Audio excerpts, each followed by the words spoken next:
Good morning. Welcome to Up with Krem. We want to get straight to breaking news this morning. The University of Idaho is taking down the house on King Road right now. That's the house where 4 students, Ethan Chapin, Latah County, Maddie Mogen, and Kaylee Goncalves were killed last year. Krem 2's Brandon T. Jones is live in Moscow right now. So Brandon, what are you seeing?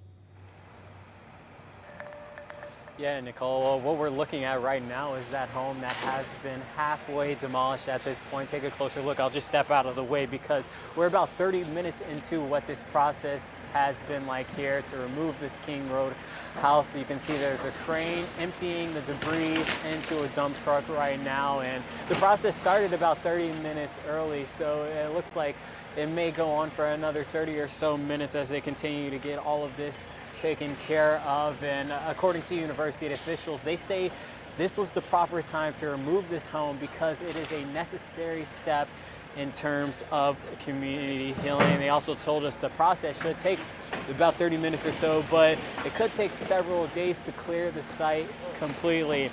As for what prompted this decision to remove the house to date, university officials say tearing down the property is being done to decrease further impact on the current student population and for the students living here in the neighborhood, as the students are currently on winter break. And we also want to note that the house was given to the university earlier this year. Some family members of the victims have asked to leave the house until the trial. Others have said they're okay with the demolition.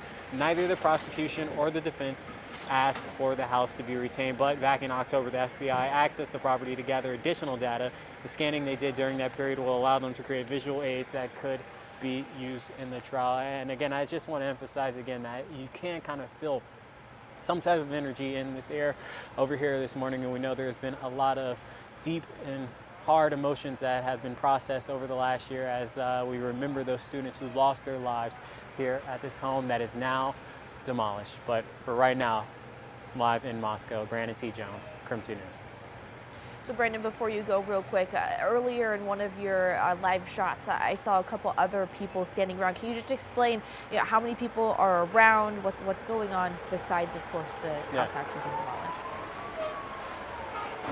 Well, yeah, before that, you can see this dump truck right here is taking out some of those debris. But yeah, people are around, but a lot of them are security officials with the University of Idaho.